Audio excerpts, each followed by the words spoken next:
Hello बच्चों, UP 21 class में सभी का स्वागत है। आइए आज जानेंगे हम लोग यूपीएसआई के सिलेबस के बारे में। क्या सिलेबस है यूपीएसआई का, इस बात को लेकर चर्चा करेंगे।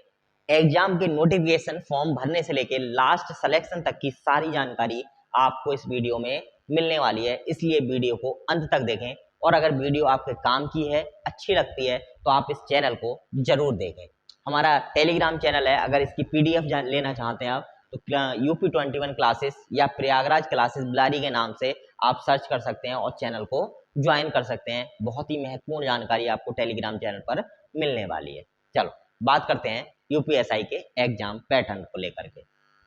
सबसे पहले एग्जाम पैटर्न में क्या होगा, आपकी एक ऑनलाइन परीक्षा होगी। क्या होगा, आपकी एक ऑनलाइन परीक्षा होगी जिसका पूर्णांक रहेगा 400 अंक का। कितना रहेगा, 400 अंक का। प्रत्येक प्रश्न की बात करें तो 2.5 अंकों का होगा। कितने अंकों का, 2.5 अंकों का होगा। परीक्षा की समय अवधि की बात करें, आपको 2 घंटे एग्जाम के लिए मिलेंगे। नकारात्मक अंक यानी नेगेटिव मार्किंग इसमें नहीं रहेगी। ठीक, चलो आगे बढ़ते हैं। विषय की बात करें, कौन कौन से विषय आपसे पूछे जाने वाले हैं। देखो, सबसे पहले सामान्य अध्ययन की बात करते हैं। 40 प्रश्न रहेंगे 100 नंबर के। संविधान और मूल विधि और सामान्य यानी तीनों कंबाइंड रहेगा। यानी सबसे ज्यादा जो बर्डन रहता है यूपीएसआई में संविधान और मूल विधि का रहता है, और सामान्य ज्ञान के सभी टॉपिक इसी में समाहित होते हैं। तो इसमें जो है आपको 40 क्वेश्चन मिलेंगे 100 नंबर के। ठीक है, आगे बढ़ते हैं। रीजनिंग की बात करते हैं। रीजनिंग में 40 नंबर 40 क्वेश्चन 100 नंबर के मिलेंगे। गणित में भी आपको 40 नंबर 100 नंबर के, 40 क्वेश्चन 100 नंबर के मिलेंगे। लेकिन एक कंडीशन है इसमें, प्रत्येक विषय में आपको क्वालिफाइंग अंक यानी 35 अंक लाना अनिवार्य है ही है। ठीक है, चलो बात करते हैं आगे यूपीएसआई के सिलेबस के बारे में। सबसे पहले बात करेंगे यूपीएसआई के सिलेबस में हिंदी को लेकर के। हिंदी को लेकर हम बात करें तो क्या क्या आता है। सबसे पहले आते हैं प्रसिद्ध कवि, लेखक और उनकी रचनाएं। यानी कवि या रचनाकार जो है, कहानीकार, उन वो आ सकते हैं, उनके बारे में पूछा सकता है और उनकी रचनाओं के बारे में पूछा सकता है। हिंदी भाषा में पुरस्कार पूछे जा सकते हैं। हिंदी और अन्य भारतीय भाषाओं के बारे में आपसे जानकारी ली जा सकती है, उसके इतिहास के बारे में जानकारी ली जा सकती है। संपूर्ण हिंदी व्याकरण यानी हिंदी की जो व्याकरण है वह भी आपसे पूछी जाएगी। इसके साथ साथ आपसे विलोम शब्द पूछे जाएंगे, पर्यायवाची पूछे जाएंगे। एक शब्द यानी जो पूरा वाक्य है उसके लिए एक शब्द क्या प्रयोग कर सकते हैं वो पूछा जाएगा। अनेकार्थी शब्द पूछे जा सकते हैं। ठीक है, तत्सम और तद्भव पूछे जाएंगे, लोकोक्तियां पूछी जाएंगी, साथ ही साथ में मुहावरे पूछे जाएंगे। इसके बाद शुद्ध वर्तनी पूछी जाएंगी। वाक्य के स्थान पर एक शब्द का जो प्रयोग करते हैं हम लोग, यानी एक पूरा वाक्य दिया हुआ है, जैसे मान के चलो कि जो व्यक्ति किसी से हारा ना हो या किसी से हार नहीं सकता तो क्या कहलाता है, अजय कहलाता है। इस तरह आपसे जो है पूछा जाएगा आपके लिए। समरूपी भिन्नार्थक शब्द है, सब एक समान दिख रहे होंगे लेकिन उनमें से अन्य भिन्न कौन सा है वो पूछे जाएंगे आपसे। अशुद्ध वाक्यों को शुद्ध करवाया जाएगा आपसे। लिंग पूछे जा सकते हैं, स्त्रीलिंग पुल्लिंग जो भी होगा। वचन की जानकारी आपसे ली जाएगी यूपीएसआई के पेपर में। कारक पूछे जाएंगे, सर्वनाम पूछा जाएगा, विशेषण पूछा जाएगा, क्रिया पूछी जाएगी। काल पूछे जा सकते हैं, वाच्य पूछे जाएंगे, अव्यय पूछे जाएंगे, उपसर्ग भी आएगा, प्रत्यय भी आएगा, संधि भी कराई जा सकती है आपसे। ठीक है, समास भी इसमें शामिल है, विराम चिन्हों का प्रयोग जो है वो भी शामिल है। रस भी पूछे जाएंगे, छंद भी पूछे जाएंगे, अलंकार भी आपसे हिंदी में पूछे जाएंगे।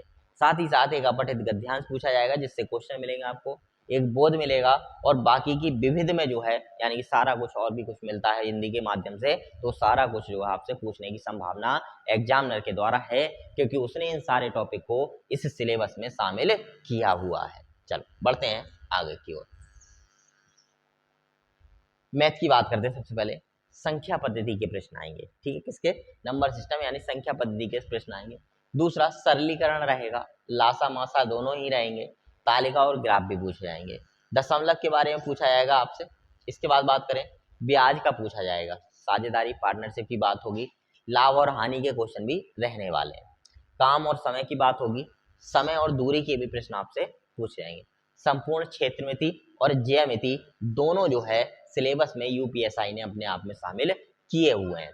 अंकगणित की बात करें तो अंकगणितीय संरचनाएं भी संगणनाएं जो है वो इसमें पूछी जा सकती हैं, और इसके अलावा विविध में जो है सारा कुछ जो सिलेबस है आपका मैथ का वो भी पूछा जाएगा। ठीक है, बढ़ते हैं अगले सिलेबस की ओर। सबसे पहले बात करते हैं मूल विधि और संविधान की, सबसे इंपॉर्टेंट जिसको बच्चे जो है बहुत ही ज्यादा सीरियस लेते हैं उसकी बात करते हैं। पहला बात है संविधान का उद्देश्य। वास्तव में संविधान बनाओ किस उद्देश्य से बनाओ, उस बात को ध्यान में रखते भी आपसे प्रश्न पूछे जाएंगे। हमारे मौलिक अधिकार क्या क्या हैं उनके बारे में बात होगी। नीति निर्देशक तत्व जो है वह भी आपसे प्रश्न कर सकता है एग्जामिनर। मूल कर्तव्य के बारे में प्रश्न कर सकता है। संघीय कार्यपालिका सबसे ज्यादा इंपॉर्टेंट है, संघीय कार्यपालिका, इससे भी प्रश्न आएंगे आपके, विधायिका से भी आएंगे, राज्य की कार्यपालिका से भी प्रश्न आएंगे ही आएंगे। ठीक है, निर्वाचन आयोग से संबंधित आ सकता है, संवैधानिक अनुसूची यानी जितनी भी हमारी अनुसूची है उन सबसे भी संबंधित प्रश्न आने वाले हैं। अखिल भारतीय सेवाएं एवं उनके चयन पद्धति क्या है, जो अखिल भारतीय संविधान सेवाएं जैसे यूपीएससी मान सकते हैं हम लोग, जो पूरे संपूर्ण भारत में होती हैं, उनके बारे में बात करी गई है। ठीक है, तो अखिल भारतीय सेवाएं एवं चयन के बारे में बात होगी। आपातकालीन उपबंध भी पूछे जाएंगे। आगे बात करते हैं प्रदेशीय सरकार का गठन, यानी जो सारी प्रदेशीय सरकार है उनके गठन कब हुए, कैसे हुए, संविधान में कौन से अनुच्छेद में, सारी जानकारी आपसे ली जा सकती है। आगे बात करें कानून बनाने का अधिकार, कानून बनाने का जो अधिकार है वह भी आपसे पूछा ही जाएगा। ठीक है, आगे बढ़ते हैं न्यायपालिका, क्या न्यायपालिका में पूछा जाएगा। स्थानीय शासन के बारे में पूछा है। इसके बाद बात करें केंद्र और राज्य संबंध भी आपसे पूछे जा सकते हैं। तो इस टॉपिक की तैयारी आप बहुत ही अच्छे और बेहतरीन तरीके से करिए, तभी आपका जो है रिजल्ट बहुत अच्छा होने वाला। इसके अलावा क्या पूछा जाएगा, महत्वपूर्ण विवाद, अब तक जो विवाद हुए हैं संविधान को लेकर वो सारे पूछे जा सकते हैं। भारतीय दंड विधान, ठीक है, ये भी पूछा जाएगा, सबसे इंपॉर्टेंट है।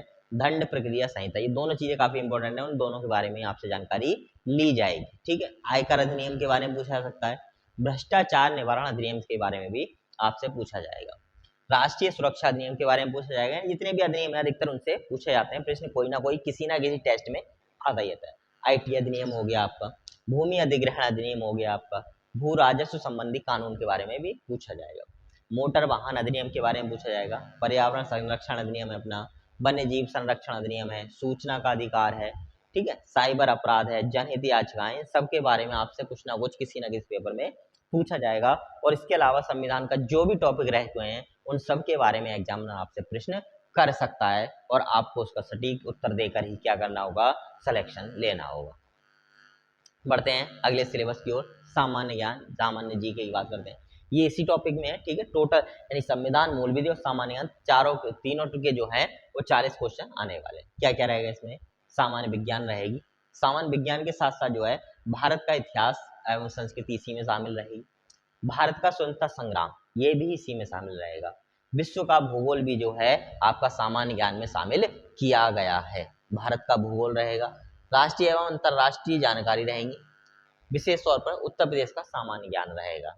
भारतीय अर्थव्यवस्था के बारे में जानकारी ली जाएगी आपसे, भारतीय कृषि के बारे में ली जाएगी, वाणिज्य एवं व्यापार के बारे में भी प्रश्न पूछे जा सकते हैं। ठीक है, पुलिस सामान्य एवं प्रशासनिक व्यवस्था की भी बात आपसे की जाएगी, मानवाधिकार की बात की जाएगी, भारत एवं उसके पड़ोसी देश, इनके बारे में भी जानकारी आपसे ली जा सकती है सामान्य ज्ञान के टॉपिक में। चलो आगे बढ़ते हैं अगले सिलेबस की ओर, जो है हमारा रीजनिंग का।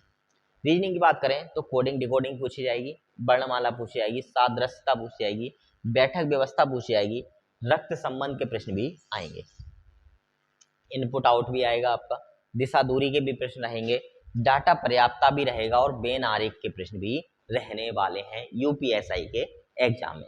गणित संक्रियाओं की बात करें तो बिल्कुल ये भी शामिल किया गया है। ठीक है, इसके अलावा बात करते हैं, देखो वर्बल और नॉन वर्बल दोनों प्रकार की रीजनिंग आपकी रहने वाली है।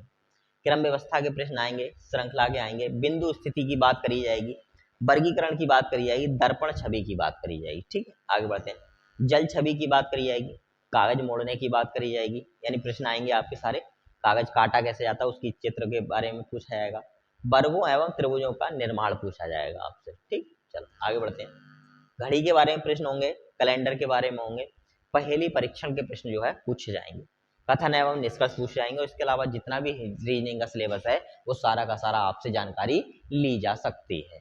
ठीक, चलो आगे बढ़ते हैं, ये था सिलेबस पूरा किसका, यूपीएसआई का। एक अन्य वीडियो में अगर आप जानना चाहते हैं कि आप यूपीएसआई का फिजिकल क्या होता है, मेडिकल क्या होता है और ज्वाइनिंग कैसे होती है, तो आप हमें कमेंट कीजिए, हम इस पर जो है वीडियो बनाएंगे। ठीक है, आपके कमेंट हमारे लिए बहुत ज़्यादा जरूरी है, इसलिए कमेंट और लाइक जरूर करें। धन्यवाद।